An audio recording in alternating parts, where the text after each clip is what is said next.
बिस्मिल्लाहिर्रहमानिर्रहीम। Dear students, उम्मीद है कि आप ठीक होंगे।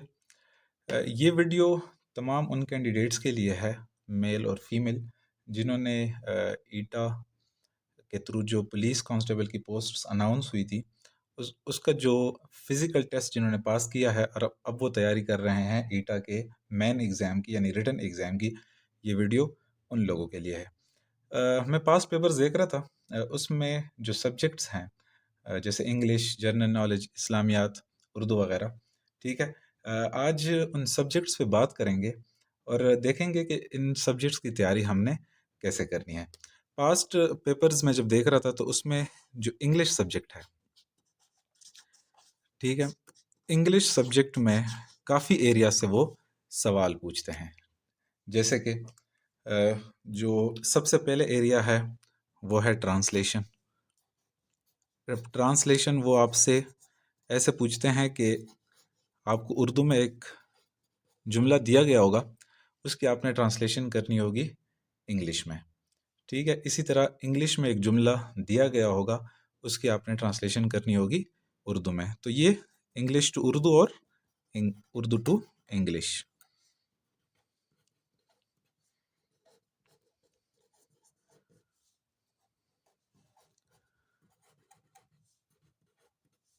अच्छा, अब ये ट्रांसलेशन हम कैसे सीखेंगे, इसकी क्या स्ट्रेटजी होगी? ट्रांसलेशन हम तब तक ठीक नहीं कर सकते जब तक हमें इन एरियाज का पता ना हो। कौन से एरियाज? सबसे पहले टेंसेस। अब आपको एक जुमला दिया गया है, जैसे फॉर एग्जाम्पल, वो किताब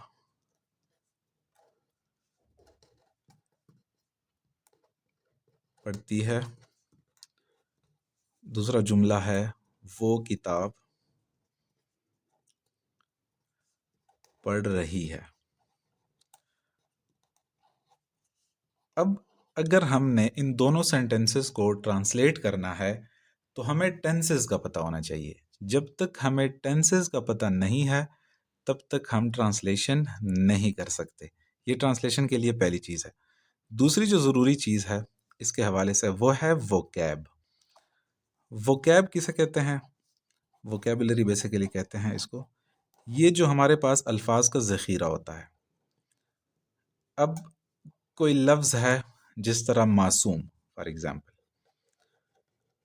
अब हमें एक जुमला दिया गया है, वो बहुत मासूम लड़का है। अब मासूम की अंग्रेज़ी अगर हमें नहीं आती तो हम ट्रांसलेशन नहीं कर सकते, ठीक है।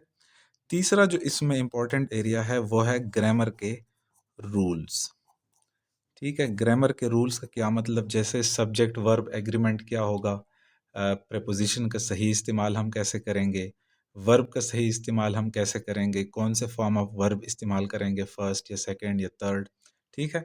तो वो ग्रामर के एरिया में कवर हो जाता है।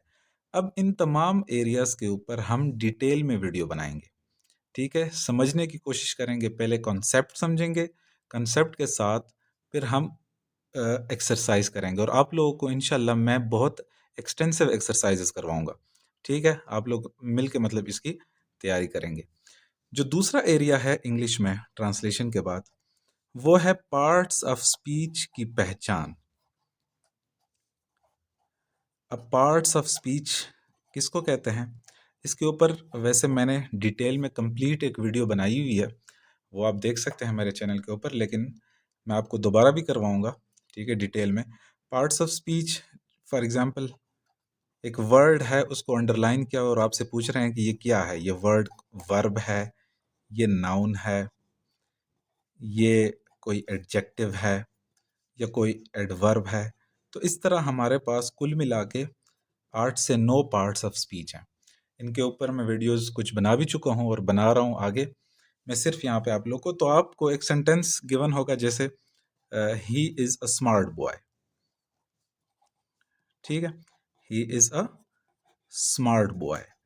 अब उन्होंने स्मार्ट को अंडरलाइन किया होगा, ठीक है, और आपसे पूछेंगे कि पार्ट्स ऑफ स्पीच में ये क्या है, ये वर्ब है, नाउन है, एडजेक्टिव है या एडवर्ब है या कुछ भी हो, पूछ सकते हैं। तो ये पहला एरिया ट्रांसलेशन, ये दूसरा एरिया पार्ट्स ऑफ स्पीच की पहचान, ठीक है, तो इंशाल्लाह इसकी भी अच्छी खासी हम प्रैक्टिस करेंगे। और सिर्फ प्रैक्टिस नहीं, मैं आपको समझाऊंगा, बताऊंगा कि अगर ये एडजेक्टिव है तो ये एडजेक्टिव क्यों है। ठीक है, हमने रट्टा नहीं मारना, हमने समझना है इसको। तो आपने आने वाली वीडियोस का इंतजार करना है। ठीक है, तीसरे नंबर पे वो active voice, passive voice, active या पैसिव वॉइस। आपको एक जुमला दिया गया होगा, ठीक है, या एक्टिव में होगा या पैसिव में होगा, और नीचे 4 ऑप्शंस दिए गए होंगे, और आपसे पूछा जाएगा कि इसमें करेक्ट इसका एक्टिव या इसका पैसिव क्या है। ठीक है, तो again active voice, passive voice, ये भी टेंसेस के साथ जुड़ी हुई चीज़ें हैं। अगर टेंसेस पे ग्रिप है तो एक्टिव वॉइस, पैसिव वॉइस करना भी बहुत आसान है। डिटेल में इसके ऊपर इंशाल्लाह हम वीडियोस बनाएंगे। चौथे नंबर पे जो एरिया है वो है डायरेक्ट, इनडायरेक्ट। अब डायरेक्ट और जो इनडायरेक्ट है, ये भी एक्टिव वॉइस और पैसिव वॉइस ही की तरह आपको एक जुमला दिया गया होगा। ठीक है, उस जुमले को आपने उसके ऑप्शंस दिए गए होंगे, आपने सही वाला ऑप्शन बताना है। अगर डायरेक्ट दिया हुआ है तो आपने करेक्ट इनडायरेक्ट बताना है, या अगर इनडायरेक्ट दिया हुआ है तो आपने करेक्ट डायरेक्ट बताना है। तो इसके ऊपर भी इंशाल्लाह डिटेल में वीडियो बनाएंगे। इसके बाद एक सवाल, वो प्रेपोजिशन। वैसे तो प्रेपोजिशन पार्ट्स ऑफ स्पीच का ही हिस्सा है, लेकिन इन्होंने प्रेपोजिशन के ऊपर ना काफ़ी सवाल पूछते हैं। तो प्रेपोजिशंस क्या होते हैं, जैसे on, at, of, by, from, with, for, बहुत सारे प्रेपोजिशन हैं। कैसे हम फर्क करेंगे कि ऑन किसके लिए यूज़ होता है, कौन कौन से सेंटेंसेस हमने ऑन लगाना है, कब एट लगाना है, कब ऑफ लगाना है, कब बाय लगाना है। ठीक है, इसके ऊपर भी तफसील में वीडियोस आएंगी। सिर्फ मैं आप लोगों को आज के दिन बता रहा हूँ कि पेपर में आएगा क्या, और आपने तैयारी कैसे करनी है मेरे साथ रह के। ठीक है, और भी इसके अलावा इंग्लिश के एरियाज हो सकते हैं जहाँ से वो हमसे सवाल पूछ ले, लेकिन हमने स्पेसिफिकली इन एरियाज को सही से टारगेट करना है। ठीक है, कंपटीशन बहुत ज़्यादा होता है, एक एक नंबर के ऊपर जो है वो एलोकेशन रह रही होती है लोगों की। ठीक है, तो हमने कोशिश करना है कि ज़्यादा से ज़्यादा नंबर लेने हैं। ठीक है, ताकि आप लोगों की सिलेक्शन जो है वो इंश्योर हो। इंग्लिश के बाद जो दूसरा इम्पोर्टेंट एरिया है, जो सब्जेक्ट है, वो है जर्नल नॉलेज। जर्नल नॉलेज जिसको आम ज़बान में जीके भी कहते हैं। ठीक है, अब जर्नल नॉलेज बड़ा इंटरेस्टिंग एरिया है। जर्नल नॉलेज को मैं डिवाइड करूँगा ऐसे। सबसे पहले पाकिस्तान की तारीख, पाकिस्तान हिस्ट्री। ठीक है, अब पाकिस्तान की तारीख आज़ादी से पहले की भी तारीख है।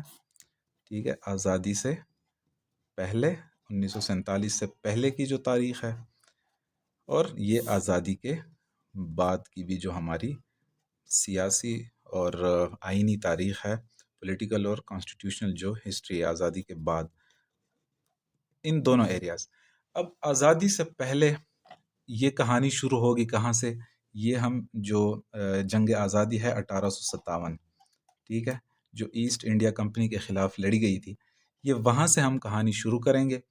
फिर वहाँ से लेके आएंगे हम जो एजुकेशनल मूवमेंट्स थे डिफरेंट, जिस तरह अलीगढ़ है, देवबंद है, इस्लामिया कॉलेजेस हैं, सिंध मदरसतुल इस्लाम है। ये इन सारी तहरीकों के ऊपर फिर डिटेल में वीडियोस बनाएंगे।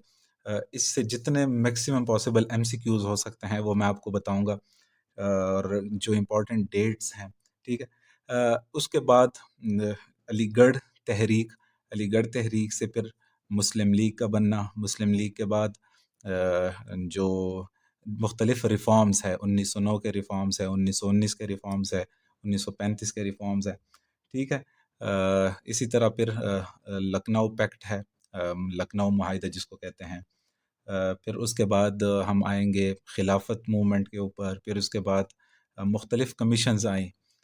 ठीक है, साइमन कमीशन है जिसके अंदर वेवल कमीशन वगैरह, ये सारी चीज़ें डिटेल में आज़ादी से पहले जितने एमसीक्यूज़। फिर इसमें हम शख्सियात को भी देखेंगे। ठीक है, मुख्तलिफ इम्पोर्टेंट शख्सियात हैं आज़ादी की तहरीक से जुड़ी हुई, जैसे कायद-ए-आज़म मोहम्मद अली जिन्ना, अल्लामा मोहम्मद इकबाल, मोहम्मद अली जौहर, लियाकत अली ख़ान, नवाब सलीमुल्लाह, नवाब वक़ारुल मुल्क। ठीक है, इन तमाम शख्सियात से भी सवाल पूछे जाते हैं, स्पेशली इनके सर्विसेज के हवाले से, जो आज़ादी की तहरीक में इन लोगों की सर्विसेज थी। ठीक है, फिर उसके बाद आज़ादी के बाद हम आएंगे। आज़ादी के बाद के मुख्तलिफ सवाल पूछे जा सकते हैं, जैसे गवर्नर जनरल्स के बारे में सवाल आते हैं। ठीक है, इसी तरह मुख्तलिफ वज़ीर-ए-आज़म के बारे में सवाल आते हैं, सदर पाकिस्तान के बारे में सवाल आते हैं, फिर हमारे आइन के बारे में आते हैं। ठीक है, मतलब 1956 का आइन है, 1962 का आइन है। ठीक है, इस तरह 1973 का आइन है। फिर 1973 का जो कॉन्स्टिट्यूशन है, आइन है, इसके अंदर काफ़ी अमेंडमेंट्स हैं। ठीक है, उन अमेंडमेंट्स के ऊपर भी एमसीक्यूज आ सकते हैं। तो ये बेसिकली अलग एरियाज़ हैं। इन एरियाज़ के ऊपर आपने सिंपली करना क्या है कि मैं वीडियो बनाऊंगा, आपने उस वीडियो को गौर से देखना है और समझना है। ठीक है, ये सारी चीज़ें जब तक आप समझेंगे नहीं, तब तक आपको ना याद रहेंगी, ना आप एग्ज़ाम में क्रैक कर सकते हैं। ठीक है, तो जनरल नॉलेज में सबसे पहले एरिया है पाकिस्तान हिस्ट्री। फिर इसके बाद पाकिस्तान की जियोग्राफी है, जोग्राफिया जिसको हम कहते हैं। ठीक है, अब जोग्राफिया में फॉर एग्जांपल पाकिस्तान वाक़ कहाँ है। ठीक है, जिस तरह हम साउथ एशिया के अंदर है, सब कॉन्टिनेंट के अंदर हैं। ठीक है, फिर हमारे मतलब जो मुख्तलिफ सूबे हैं। ठीक है, फिर हमारा दारुल खिलाफा है, पहले कराची, फिर इस्लामाबाद, फिर हमारी आबादी। फिर इसमें एक इम्पॉर्टेंट चीज़, हमारी डिफरेंट रैंकिंग्स। अक्सर मैंने ईटा के एग्ज़ाम्स में देखा है कि वो रैंकिंग्स का पूछते हैं कि फ़लाने रिपोर्ट के मुताबिक पाकिस्तान की क्या रैंकिंग है। जैसे एक मैं आपको बता देता हूँ कि यूएनडीपी की एक रिपोर्ट आती है। ठीक है, उस रिपोर्ट के मुताबिक पाकिस्तान का एचडीआई जो रैंकिंग है वो क्या है। तो आप इन रैंकिंग्स के ऊपर हम डिटेल में इंशाल्लाह वीडियो बनाएंगे। जनरल नॉलेज का दूसरा एरिया जिससे वो सवाल पूछते हैं, वो वर्ल्ड के बारे में। अब वर्ल्ड की जियोग्राफी हो सकती है। जियोग्राफी मतलब मुख्तलिफ जो कॉन्टिनेंट्स हैं, बर आज़म हैं। ठीक है, कौन सा बर आज़म सबसे बड़ा है, कौन सा सबसे छोटा है, आबादी के लिहाज से कौन सा सबसे बड़ा है।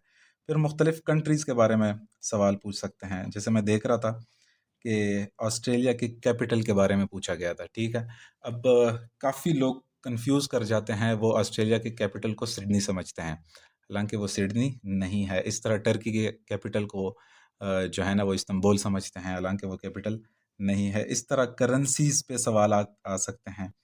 ठीक है, कि फ़लाने मुल्क की कौन सी करेंसी है, फ़लाने मुल्क का कैपिटल कौन सा है। ठीक है, फिर ये सवाल आते हैं कि दुनिया का रकबे के हवाले से। ठीक है, रकबे के हवाले से सबसे बड़ा मुल्क कौन सा है, आबादी के हवाले से सबसे बड़ा मुल्क कौन सा है, ज़खायर के हवाले से कौन से मुल्क में सोना सबसे ज़्यादा जो है ना वो दरियाफ्त होता है, कौन सा मुल्क गंदम सबसे ज़्यादा प्रोड्यूस करता है। इस तरह के मुख्तलिफ जो लार्जेस्ट हम कह सकते हैं। फिर इसके बाद ओशंस के बारे में सवाल आते हैं। ठीक है, सबसे बड़ा ओशन कौन सा है। ठीक है, कौन सा ओशन कौन से कॉन्टिनेंट को लगता है, इस तरह के सवाल। फिर वो डेजर्ट्स के बारे में पूछते हैं, इस तरह रिवर्स के बारे में पूछते हैं, माउंटेन्स के बारे में पूछते हैं, सबसे हाईएस्ट माउंटेन कौन सा है। ठीक है, तो ये भी एक एरिया दुनिया का, वर्ल्ड लेवल का लार्जेस्ट क्या चीज़ है, और इस तरह के एमसीक्यूज। तो आपने करना क्या है, मेरे वीडियोस को देखना है, इंशाल्लाह आपको उससे बहुत फ़ायदा होगा। तीसरा इसमें एरिया है वो स्पोर्ट्स। ईटा के पेपर में अक्सर स्पोर्ट्स से सवाल आते हैं, जैसे फुटबॉल वर्ल्ड कप है, किस मुल्क ने सबसे ज़्यादा जीता हुआ है। ठीक है, इस तरह जो क्रिकेट वर्ल्ड कप है वो सबसे ज़्यादा ओडीआई वर्ल्ड कप जो है वो सबसे ज़्यादा किसने जीते हैं। फिर फॉर एग्जांपल फीफा के हवाले से सवाल आते हैं, आईसीसी के हवाले से सवाल आते हैं।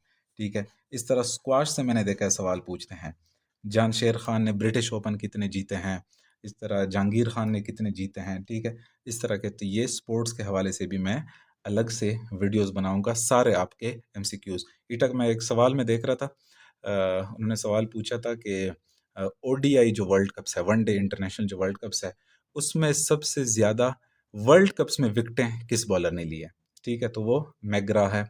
ऑस्ट्रेलिया का, इस तरह के सवाल पूछ सकते हैं। ये एक-एक नंबर जो है ये बहुत इम्पोर्टेंट होता है आपके एलोकेशन के लिए। फिर इसके अलावा वो वार्स से सवाल पूछते हैं। Wars for example world war 1 है, ठीक है? कब शुरू हुई, कब ख़त्म हुई? वर्ल्ड वार 2 है, कब शुरू हुई, कब ख़त्म हुई? इस तरह के और भी मुख्तलिफ वार्स हैं, तो इनके ऊपर भी वीडियोज़ बनाएँगे। फिर वो साइंस के एरिया से भी कुछ आध सवाल पूछते हैं, मैंने पास्ट पेपर्स में देखा हुआ है। जैसे ह्यूमन बॉडी से पूछ सकते हैं, ब्लड के बारे में, बोन्स के बारे में, इस तरह बीमारियों के बारे में, मुख्तलिफ डिजीज़ेज़ जो हैं, ठीक है? कौन सी डिज़ीज़ वायरल है, कौन सी डिज़ीज़ जो है वो बैक्टीरिया से होता है, ठीक है? फिर इस तरह मुख्तलिफ जो इन्वेंशंस है, जैसे पेनिसिलिन जो है ये किसने इजाद की, टेलीफोन किसने इजाद किया, ठीक है? हवाई जहाज़ किसने इजाद किया, ये इजादात के हवाले से भी सवाल पूछे जाते हैं, ठीक है? तो ये जनरल नॉलेज का एरिया है। इसमें और भी काफ़ी एरियाज़ हैं, आप लोगों ने परेशान नहीं होना, आप लोगों ने सिर्फ वीडियोज़ देखनी है, इंशाल्लाह आपको बहुत फ़ायदा होगा। इसमें जो तीसरा इम्पोर्टेंट सब्जेक्ट है, वैसे भी हमारे लिए बहुत इम्पोर्टेंट है, लेकिन ईटा में जो इस्लामियात का पोर्शन होता है, वो जो सवाल पूछे जाते हैं अक्सर वो बहुत मुश्किल होते हैं, हमें नहीं अंदाज़ा होता उनका। तो इसमें जो इम्पोर्टेंट एरियाज़ है, उन एरियाज़ को हम कवर करेंगे। जैसे कुरान पाक से जो है ना, वो सवाल पूछे जा सकते हैं, ठीक है? कैसे, कितने पारे हैं, मक्की सूरतें कितनी हैं, मदनी सूरतें कितनी हैं, टोटल सूरतें कितनी हैं, कौन सी सूरत में बिस्मिल्लाह नहीं है, कौन सी सूरत में बिस्मिल्लाह 2 बार है, कितने पैगंबरों का ज़िक्र है कुरान पाक में आप सल्लल्लाहु अलैहि वसल्लम का नाम कितनी बार है, ठीक है? इस तरह के कुरान पाक से रिलेटेड किस सहाबी का ज़िक्र है कुरान पाक में। तो जितने पॉसिबल एमसीक्यूज़ हो सकते हैं कुरान पाक से, इंशाल्लाह उसको हम देखेंगे और उस पे अलग वीडियोज़ बनाएँगे।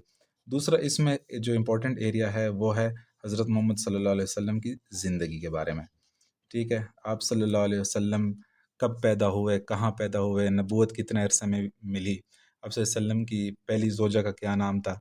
पिछले दिनों में एक एमसीक्यूज़ देख रहा था, एक टेस्ट में पूछा था उन्होंने कि हज़रत आयशा रज़ी अल्लाह अन्हा जो आप सल्लल्लाहु अलैहि वसल्लम की ज़ौजा मुबारक थी, उनकी वालिदा का क्या नाम है? तो इस तरह के एमसीक्यूज़ आप सल्लल्लाहु अलैहि वसल्लम की ज़ात से जुड़ी हुई जितनी पॉसिबल एमसीक्यूज़ हैं, वो हम देखेंगे। फिर इसके बाद तीसरा इम्पोर्टेंट एरिया है वो खुलफ़ाए राशिदीन के हवाले से पूछते हैं। खुलफ़ाए राशिदीन हमारे 4 हैं, ठीक है? हज़रत अबू बकर रज़ियल्लाहु अन्हु, हज़रत उमर रज़ियल्लाहु अन्हु, हज़रत उस्मान रज़ियल्लाहु अन्हु और हज़रत अली रज़ियल्लाहु अन्हु। तो उनसे सवाल ऐसे पूछे जाते हैं कि जैसे हज़रत अबू बकर रज़ियल्लाहु अन्हु का ताल्लुक किस कबीले से था, ठीक है? तो इस तरह खुलफ़ाए राशिदीन के मुतल्लिक़, उनके अदवार के मुतल्लिक़ उन्होंने किस खलीफ़ा के दौर में, जैसे कुरान पाक जो है ना उसको किताबी शक्ल किस खलीफ़ा के दौर में दी गई, कुरान पाक के ऊपर एराब किसने लगवाए, इस तरह के जो है ना वो सवालात जो हैं वो पूछे जाते हैं और उसकी हम डिटेल में तैयारी करेंगे। जो नेक्स्ट एरिया है वो डिफरेंट जो टाइटल्स हैं सहाबा कराम के, अलकाबात जो हैं, जैसे हज़रत अली रज़ियल्लाहु अन्हु का क्या लक़ब है, हज़रत खालिद बिन वलीद रज़ियल्लाहु अन्हु का क्या लक़ब है, जो इम्पोर्टेंट टाइटल्स हैं वो देखेंगे। फिर उसके बाद हमारी मुस्लिम हिस्ट्री है, मुस्लिम तारीख़ जो है हमारी, ठीक है? जैसे बहुत इम्पोर्टेंट हमारे जनरल नॉलेज के एरिया में भी आ जाता है खिलाफत मूवमेंट। तो जो खिलाफत चलती आ रही थी, ठीक है, मुसलमानों की तारीख़ में, उसके हवाले से भी अक्सर एमसीक्यूज़ पूछे जाते हैं। तो इन तमाम एरियाज़ के ऊपर हम डिटेल में वीडियोज़ बनाने की कोशिश करेंगे। इस टेस्ट में जो एक लास्ट इम्पोर्टेंट सब्जेक्ट है, जो बेसिकली मैं कोशिश करूँगा इस सब्जेक्ट के हवाले से अगर मैं वीडियोज़ बना सका, नहीं तो आप लोगों को मैं इंशाल्लाह अच्छे सोर्स बताऊँगा कहाँ से आपने तैयार करना है, वो है उर्दू। उर्दू में मैं देख रहा था कि इसमें जिन एरिया से सवाल पूछे जाते हैं वो जुमलों की सही तरतीब, ठीक है? आपको कुछ अल्फाज दिए गए होंगे, उनकी तरतीब गलत होगी, उस गलत तरतीब से आपने सही जुमला बनाना है। ये पहला एरिया है। इसके कुछ टिप्स हैं, कुछ ट्रिक्स हैं, कोई तरीके होते हैं, ठीक है, वो मैं आपको बताऊँगा तो उससे इंशाल्लाह आपको फ़ायदा होगा। दूसरा एरिया वो ज़रबुल मिसल, ठीक है? ज़रबुल मिसल आपको 4 ऑप्शंस दिए गए होंगे, आपसे पूछा जाएगा कि इसमें सही वाला ज़रबुल मिसल या मुहावरा जो है, ठीक है, वो कौन-सा है? तो वो कुछ मशहूर मुहावरे हैं उर्दू के, उन मुहावरों को इंशाल्लाह मैं वीडियोस बनाऊंगा, फ़ायदा होगा इस तरह। उर्दू में मैं देखूंगा और कौन से एरिया से वो सवाल पूछते हैं, फिर वक्त के साथ साथ हम उसके ऊपर वीडियोस बनाएंगे। अब मैं आप लोगों को एक सैम्पल पेपर दिखाता हूँ। सैम्पल पेपर कि हम जब आने वाली वीडियोस में हम तैयारी करेंगे तो हमारी स्ट्रेटजी क्या होगी, हम तैयारी कैसे करेंगे। अब जैसे सबसे पहला सवाल है इंग्लिश का कि he is knocking dash the door, ठीक है। तो अब नॉक के साथ हमेशा जो प्रेपोजिशन आता है वो आता है एट, ठीक है। तो इस तरह जब हम प्रेपोजिशंस पे वीडियोस बनाएंगे तो उधर मैं आपको बताऊंगा कि एट जो है ना वो किस किस के साथ लगेगा, ऑफ किस किस के साथ लगेगा, ऑन किस किस के साथ लगेगा, ठीक है। इसमें बहुत ज़्यादा कन्फ्यूजन होती है, ठीक है। इंशाल्लाह वो कन्फ्यूजन मैं आप लोगों की दूर करूँगा और इतनी ज़्यादा प्रैक्टिस करेंगे कि उससे आपको बहुत फ़ायदा होगा। इस तरह दूसरा सवाल है I don't have a car dash drive, ठीक है। अब ये ज़रा से मुश्किल सेंटेंसेस हो जाते हैं, लेकिन परेशान नहीं होना आपने। मैं बताऊंगा कि इसमें करेक्ट वाला ऑप्शन जिस तरह यहाँ पे टू है, तो हम जितनी ज़्यादा, वैसे प्रपोजिशन प्रैक्टिस से ही ठीक होते हैं, ठीक है। जितनी ज़्यादा प्रैक्टिस करेंगे उतनी ज़्यादा आप इसको कर पाएंगे। We want to witness a big increase dash productivity, ठीक है। तो इंक्रीज के साथ जो है वो एक ख़ास प्रपोजिशन यूज़ होता है, जैसे इन इस केस में यूज़ होगा, ठीक है। तो ये डिटेल में करेंगे, सिर्फ मैं आप लोगों को यहाँ पे जो है एक सैम्पल पेपर दिखा रहा हूँ।